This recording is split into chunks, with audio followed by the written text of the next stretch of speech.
दोस्तों, हाल के पिछले कुछ सालों में दुनिया में कई सारे इंडेक्स जारी हुए हैं। जी हाँ, जिसमें भारत की रैंकिंग खासा अच्छी नहीं है। अब चाहे वो हंगर इंडेक्स हो या वर्ल्ड हैप्पीनेस इंडेक्स, कुछ इंडेक्स हैं जिसमें भारत की रैंकिंग अच्छी भी है। हालांकि भारत इन इंडेक्स को एक सिरे से खारिज करता आया है, लेकिन इसमें से एक इंडेक्स ऐसा है जिसे खारिज नहीं किया जा सकता, और वो है पासपोर्ट इंडेक्स। इसमें भारत की रैंकिंग बहुत से देशों के मुकाबले काफी खराब है, जो कि इंडियन पासपोर्ट को कमजोर बनाता है। अब इससे भारत और भारतीय नागरिकों को बड़ा नुकसान है, और साथ ही साथ देश की इमेज पर भी टेंट लग रहा है। ऐसे में ये जानना जरूरी है कि भारत का पासपोर्ट इतना कमजोर क्यों है, इससे भारतीयों को क्या नुकसान है। तो आइए शुरू करते हैं आज की वीडियो। दोस्तों, हाल ही में 11 जनवरी को दुनिया भर के देशों के पासपोर्ट्स की मजबूती को आंकने वाला हेनले पासपोर्ट इंडेक्स जारी हुआ है। इस इंडेक्स में मजबूती का पैमाना ये होता है कि किसी पासपोर्ट के जरिए कितने देशों या डेस्टिनेशंस में वीजा फ्री एंट्री मिल सकती है। इस इंडेक्स में सबसे टॉप पर जापान है, और अगर आपके पास जापानी पासपोर्ट है तो आप 193 देशों में वीजा फ्री एंट्री ले सकते हैं। जी हाँ, भारत की रैंक 85 है। भारतीय पासपोर्ट से 59 देशों में वीजा फ्री एंट्री मिल सकती है। लेकिन भारत के पासपोर्ट कमजोर होने के पीछे क्या कारण है? यूं तो ये इंडेक्स दोस्तों सीधे तौर पर किसी भी देश के इंटरनेशनल रिलेशंस का पैमाना सा दिखता है, लेकिन थोड़ी गहरी पड़ताल ये बताती है कि कैसे आज भी वेस्टर्न कंट्री भारत के साथ नाइंसाफी करते हैं। दरअसल इस ग्लोबल पासपोर्ट इंडेक्स के साथ ही हेनले ने एक ग्लोबल मोबिलिटी रिपोर्ट भी जारी की है। इस रिपोर्ट में पासपोर्ट इंडेक्स के सभी देशों के ग्लोबल जीडीपी कंट्रीब्यूशन को उनके पासपोर्ट की मजबूती से जोड़ा गया है। ये आकलन बताता है कि ग्लोबल जीडीपी में बड़ा शेयर किसी भी देश को वर्ल्ड इकोनॉमी का ज्यादा एक्सेस दिलाता है। जापान का ग्लोबल जीडीपी में कंट्रीब्यूशन 5% से ज्यादा है, इसलिए उसे वर्ल्ड इकोनॉमी में 98% से ज्यादा आउटपुट देने वाले देशों में एक्सेस है। जबकि अफगानिस्तान का ग्लोबल जीडीपी में योगदान 0.1% के आसपास है। इसी वजह से उसे जिन देशों का एक्सेस हासिल है, उनका आउटपुट वर्ल्ड इकोनॉमी में 1% से भी कम है। मगर इसे पैमाना माना जाए तो भारत के साथ नाइंसाफी साफ समझ में आती है। ग्लोबल जीडीपी में भारत का योगदान करीब 3.5% है, मगर उसे जितने देशों का वीजा फ्री एक्सेस भारत को हासिल है, वो वर्ल्ड इकोनॉमी का सिर्फ 6.74% हिस्सा है। ऐसे में भारत को जितने देशों में एक्सेस है, वो टूरिज्म के हिसाब से ना ही इकोनॉमिक तौर पर उतने इंपॉर्टेंट है। आइए अब आपको वीजा फ्री एंट्री का मतलब क्या होता है ये भी बता देते हैं। दोस्तों, जैसा कि किसी भी देश में एंट्री के लिए उस देश का वीजा लेना बहुत जरूरी होता है, लेकिन ये सभी देशों के साथ नहीं है। कुछ देशों के नागरिक लगभग सभी देशों में वीजा फ्री एंट्री ले सकते हैं, जैसे जापान और सिंगापुर। अब ऐसे देशों की बात करें जिनके नागरिकों को वीजा लेने की जरूरत पड़ती है। रूल्स के मुताबिक ये वीजा एंट्री से पहले लेना जरूरी होता है। इसके लिए उस देश के वीजा आउटपोस्ट पर जाकर फॉर्म भरना होता है। लॉन्ग प्रोसेस और पड़ताल के बाद वीजा जारी होता है। इसके बावजूद वहां जाने पर ऐसे देश के नागरिकों को बहुत नीच भाव से देखा जा सकता है। आपको यकीन नहीं होगा, लेकिन एक बार शाहरुख खान को भी सिर्फ उनके सरनेम और भारतीय नागरिक होने की वजह से गंदे तरीके की चेकिंग से गुजरना पड़ा था, और उन्हें अमेरिकन एयरपोर्ट में ह्यूमिलेट भी किया गया था। हम तो सिर्फ आम लोग हैं। अब तो आप समझ गए होंगे दोस्तों कि स्ट्रॉन्ग पासपोर्ट कितना जरूरी हो जाता है। अब यहाँ पर एक बात और गौर करने वाली है कि कोई देश चाहे तो वो किसी दूसरे देश के नागरिकों को इसमें छूट दे सकता है, और ये छूट भी 3 तरह से दी जा सकती है। पहला तरीका है पूरी तरह से वीजा फ्री एंट्री, यानी बिना वीजा के आना जाना आराम से हो सके। एग्जाम्पल के लिए नेपाल, भूटान और भारत के नागरिक एक दूसरे के देश में बिना वीजा के ट्रैवल कर सकते हैं, जबकि मालदीव्स के नागरिकों को भारत में बिना वीजा के एंट्री है, मगर बिना वीजा के वो 90 दिनों तक ही देश में रह सकते हैं। दूसरा तरीका है वीजा ऑन अराइवल, यानी उस देश के नागरिक को पहले से वीजा लेने की जरूरत नहीं है। डेस्टिनेशन कंट्री में आने के बाद उसे तुरंत वीजा मिल जाएगा। एग्जाम्पल के लिए जापान, साउथ कोरिया और यूएई के नागरिकों को भारत के 6 एयरपोर्ट्स पर वीजा ऑन अराइवल की सुविधा मिली हुई है। ये वीजा 60 दिनों तक के लिए मिलता है।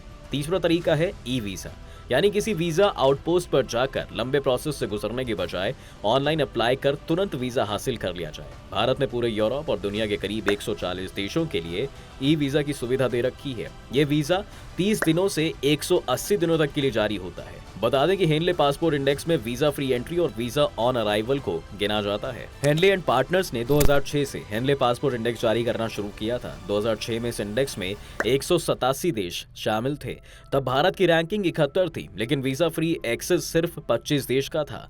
उस समय जापान की रैंकिंग 3 थी और उसे 128 देशों का वीजा फ्री एक्सेस हासिल था। पहले स्थान पर डेनमार्क, फिनलैंड और अमेरिका थे। तीनों को 130 देशों का वीजा फ्री एक्सेस हासिल था। 2023 में 199 देशों के पासपोर्ट्स का एस्टिमेशन कुल 227 डिस्टेंशंस के एक्सेस के बेसिस पर किया गया है। जापान अकेला नंबर 1 पर है, जिससे 193 देशों का वीजा फ्री एक्सेस हासिल है। इस रिपोर्ट के मुताबिक जापान का ग्लोबल जीडीपी में शेयर 5.27% है दोस्तों, इसलिए उसे 193 देशों में वीजा फ्री एक्सेस मिला हुआ है, जो ग्लोबल टेरिटरी का करीब 85% है। यही नहीं, यही 193 देश हैं जो ग्लोबल इकोनॉमी आउटपुट का 98% से ज्यादा हिस्सा देते हैं। दुनिया के करीब 220 देशों से जापान के ट्रेड रिलेशंस हैं। हेनले पासपोर्ट इंडेक्स के टॉप 10 में जापान समेत 30 देश शामिल हैं। टॉप 10 में शामिल देशों से जापान का व्यापार भी अच्छा खासा है। उसके इंपोर्ट्स का 38.9% और एक्सपोर्ट्स का 43.22% इन्हीं देशों के साथ रहा है। इस लिहाज से उसके पासपोर्ट पर 193 देशों का वीजा फ्री एक्सेस बिल्कुल लॉजिकल दिखता है। ग्लोबल जीडीपी में भारत का योगदान 3.39% का है। इकोनॉमी के आकार के मामले में भी जापान तीसरे तो भारत 5वें स्थान पर है। इसके बावजूद वीजा फ्री एक्सेस की बात करें तो भारत जापान से बहुत पीछे है। भारत के पासपोर्ट पर सिर्फ 59 देशों का ही वीजा फ्री एक्सेस है। जिन देशों में भारत को वीजा फ्री एक्सेस है वो मिलकर वर्ल्ड इकोनॉमिक आउटपुट का महज 6.74% हिस्सा ही बनाते हैं। अब हेनले के मुताबिक एक मजबूत पासपोर्ट यानी ज्यादा वीजा फ्री एक्सेस किसी भी देश की ग्लोबल छवि और उसकी एक्सेप्टेंस पर ज्यादा डिपेंडेंट करती है। वीजा फ्री एक्सेस का सीधा फायदा इकोनॉमिक ग्रोथ में तेजी में मिलता है। दुनिया भर में जारी होने वाले वीजा में सबसे ज्यादा प्रतिशत बिजनेस वीजा का होता है, यानी लोग सबसे ज्यादा ट्रैवल बिजनेस के सिलसिले में करते हैं। ऐसे में अगर एक व्यापारी के लिए इस ट्रैवल में वीजा का प्रोसेस ही खत्म हो जाए तो उसके लिए ट्रेड ज्यादा आसान हो जाएगा। ट्रेडिंग के मामले में भारत और जापान पर दुनिया का भरोसा लगभग एक जैसा है। दुनिया के सबसे मजबूत पासपोर्ट वाले देश भी भारत और जापान पर व्यापार के लिए एक समान भरोसा करते हैं, मगर वीजा की शर्तों में छूट की बात आते ही यह भरोसा कम हो जाता है।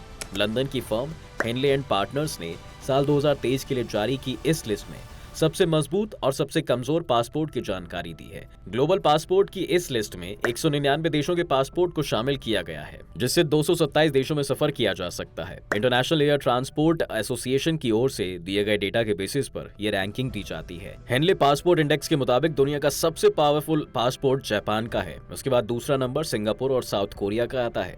जर्मनी और स्पेन इस लिस्ट में तीसरे नंबर पर है। वहीं चौथे नंबर पर फिनलैंड, इटली और लक्समबर्ग है। लक्समबर्ग यूरोप का एक छोटा सा देश है। 2586 स्क्वायर किलोमीटर में फैले इस देश की जनसंख्या मात्र 6.4 लाख है। 5वें पायदान पर ऑस्ट्रेलिया, डेनमार्क, नीदरलैंड और स्वीडन है।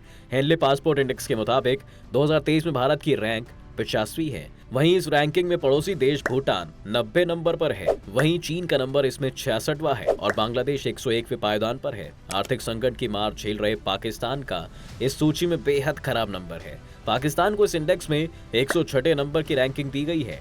पाकिस्तान से अच्छा पासपोर्ट नेपाल का है दोस्तों, जो कि 103 नंबर पर है। पाकिस्तान के नीचे सीरिया, इराक और सबसे आखिरी नंबर अफगानिस्तान का है। तो इसके लिए भारत सरकार क्या कर सकती है? तो इसमें यूरोपीय देशों के साथ साथ भारत सरकार की ये जिम्मेदारी बनती है कि वो दूसरे देशों से फ्री वीजा ना सही तो visa on arrival he provide करा दे, ताकि भारतीयों को भी विदेश जाने का मौका मिल पाए। इसमें भारत जिन देशों के साथ ट्रेडिंग करता है वो सबसे मददगार साबित हो सकते हैं। आपको जानकर हैरानी होगी दोस्तों कि अगर आज आप अमेरिका का ही वीजा लेने की सोचें तो आपको करीबन 500 दिन का इंतजार करना पड़ेगा। ऐसे में जिन देशों का पासपोर्ट स्ट्रांग है वो बिना वीजा के भी बिना झंझट के आराम से यूएस जा सकते हैं। लेकिन इसमें बतौर इंडिविजुअल हमारा भी अहम रोल है। जैसे हम जगह जगह पर थूकते हैं, कूड़ा फेंक देते हैं, लाउड हो जाते हैं। सबसे ज्यादा शर्मिंदगी वाला हादसा जब इंडियन पैसेंजर में फ्लाइट के अंदर एक फीमेल के ऊपर पेशाब कर दिया गया। बीचेस पर फॉरेनर्स के कंसेंट के बिना उनकी तस्वीर लेना, ये सब भले ही एक इंडिविजुअल करता हो, लेकिन पूरे इंडिया की इमेज इससे खराब हो जाती है। वहीं दूसरी तरफ विदेश गए इंडियंस वहां जाकर अपने पासपोर्ट्स या तो फाड़ देते हैं या छुपा देते हैं और वहीं रहना शुरू कर देते हैं, जो कि इलीगल है। ऐसे में हमें समझना होगा कि हमें वहां कैसे रहना है, कैसे बिहेव करना है, ताकि दुनिया भर में भारत की रीब्रांडिंग की जा सके। दोस्तों, आज की वीडियो आपको अगर इन्फॉर्मेटिव लगी हो तो हमें कमेंट करके जरूर बताएं। साथ ही वीडियो अच्छी लगी हो तो वीडियो को लाइक और शेयर जरूर करें। साथ ही हमारे चैनल को सब्सक्राइब भी जरूर कर लें।